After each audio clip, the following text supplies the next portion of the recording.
Remember the first time you watched Michael Jordan freeze on the perimeter because a coach called for a safe play? Or when Larry Bird had to beg for the ball out of a timeout? Those moments made fans outraged because greatness was being handcuffed by caution. Fast forward to today, the same mistake is happening again, only this time the star is Caitlin Clark, the most electric scorer women's basketball has ever seen. She drills 2 threes, the arena erupts, and then nothing. Her coach flashes a signal, the ball disappears from her hands, possession after possession, she's told to stand in the corner, while teammates brick contested twos. Here's why you should care. Games with Clark in full attack mode triple the league's TV audience. Ticket prices jump 40% overnight. Yet the Indiana Fever are forcing the one player everyone paid to see into a role that hides her. Imagine buying a ticket to watch Springsteen and being told he can only play rhythm guitar. Tonight we unpack the quiet revolt brewing in Indiana. Clark isn't ranting on camera, she's doing something smarter, building alliances, counting every slight, and preparing a move that could flip the WNBA on its head.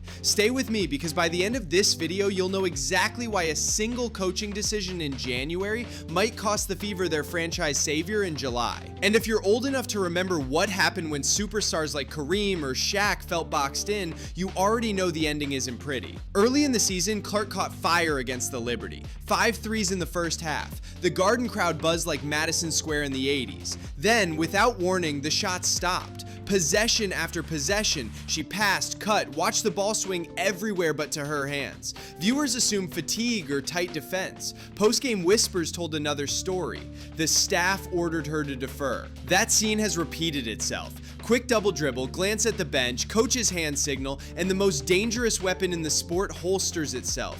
Clark later admitted on a podcast, "If I hit 2 or 3, I'm wired to launch the next one." Confidence builds, the rim looks huge, but sometimes you have to run the set. The sigh between those words spoke louder than any rant. Coaches preach that shooters shoot. When they silence one, it isn't strategy, it's fear of losing control, and fear spreads, but the first casualty of fear is always confidence.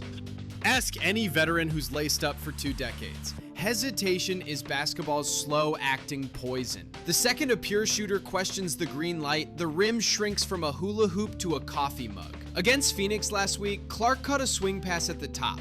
Wide open, feet perfectly squared. Iowa Clark would have let it rip before the defender's brain registered danger.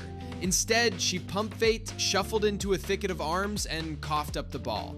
The broadcast crew gasped. Highlight reels rewound the freeze frame. Social media captured the moment like the Zapruder film, zooming in on the micro flinch that whispered, "Shoot and you might earn a seat on the pine." Body language told the tale. Her shoulders, once rolled back in permanent "I got this" mode, tightened just enough to betray doubt. This is the same kid who buried 3 straight triples in 30 seconds at Iowa, then winked at the students section. Now she catches, scans the sidelines, and calculates approval ratings before every release. Even casual viewers feel the tension. My 70-year-old uncle, who thinks TikTok is a breath mint, texted, "Why doesn't the girl who shoots from the parking lot let it fly anymore?" The basketball gods punish second guessers. Milliseconds turn arcs flat, touch heavy.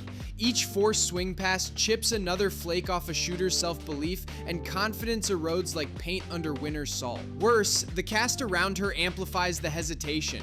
No corner sniper to punish a rotating kick. No bruising screen to buy her clean air. So the split-second pause multiplies. She wonders if she should shoot, teammates wonder if she will, defenders swarm, possession dies. And that slow death feeds back into the next wide-open look, where the question, "Am I allowed?" grows even louder.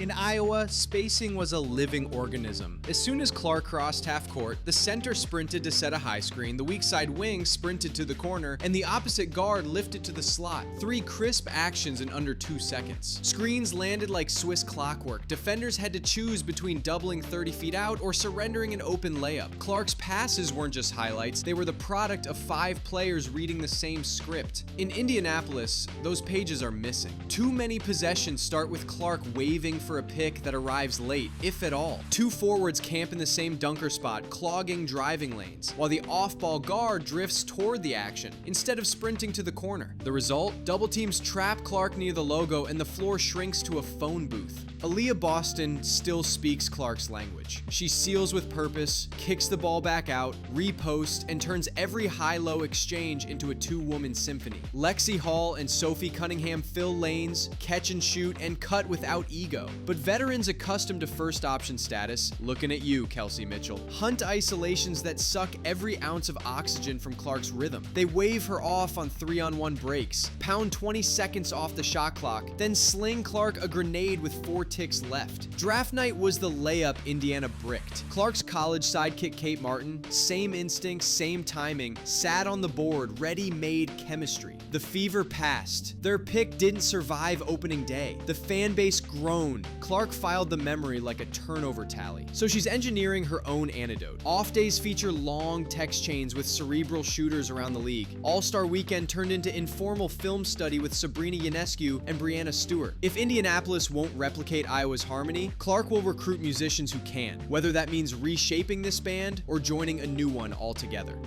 All-Star Weekend, one photo set the internet ablaze. Clark laughing courtside with Liberty star Sabrina Ionescu. 2 dead-eye shooters, 1 shared grin. Comment sections called it Iowa East. Insiders called it Act 1 of a grand plan. Clark spends more off hours with high IQ rivals than with her own roster. She's mapping future teammates, people who instinctively cut when she drives, flare when she penetrates, and never question a heat check. Notice who skipped the locker room protest shirts? Members of Clark's camp. Call it a scheduling conflict if you want. The message was clearer in its absence. She isn't marching just because everyone else is. She's aligning with those who match her vision, not with those who resent it.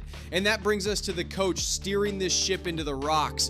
White loves to talk tempo on the podium, buzzwords like pace and space, early offense, read and react, but crack open her playbook and you find a museum of caution. 4-out motions straight from a YMCA coach's clinic, mandatory 2-side reversals before a 3 can fly, and flare screens so lazy the defender barely has to sidestep. Cutters hesitate because history says the ball isn't coming back, and by the time Clark finally touches it, 8 seconds are blinking on the clock. Fans feel the drag in their bones. You can hear it on local talk radio. Does White even like her rookie, or is she afraid of being upstaged? Podcast panels frame it harsher. Play Clark's game or pack a suitcase. That's not hot take theater, the metrics back it up. When Clark launches a torrent of quick threes, Nielsen curves spike. When she's parked in the corner, the graph droops like a wilted flower. Ticket buyers shell out to watch Steph Curry range, not a 1994 Four Corners tribute band. Yet every post-game, White doubles down on quality possessions and shared touches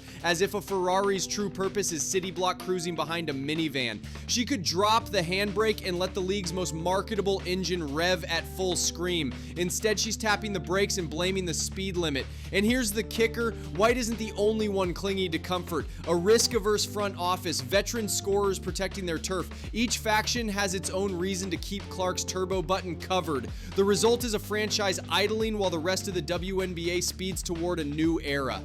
Billboards across Indiana beam Clark's smile, but the roster reads like a mixtape from 2018. Management applauds her transformational leadership, yet fills the bench with dribble drive guards who clang anything beyond 15 feet. They pack the arena in April, sell out jerseys in May, then shrug when July box scores show another 3 for 19 night from deep. Social media pumps her highlights, step back threes, no-look lasers, while the actual rotations feature 2 non-shooting forwards camped in the same paint. Draft night exposed the disconnect. Clark's Iowa running mate Kate Martin, already fluent in her timing, sat on the board. Indy passed, grabbed a long shot prospect, then cut her before opening weekend. A week later, they inked veteran names fans recognize from old trading card sets, but who now shoot sub 30% from distance. During games, Clark faces traps 40 feet out,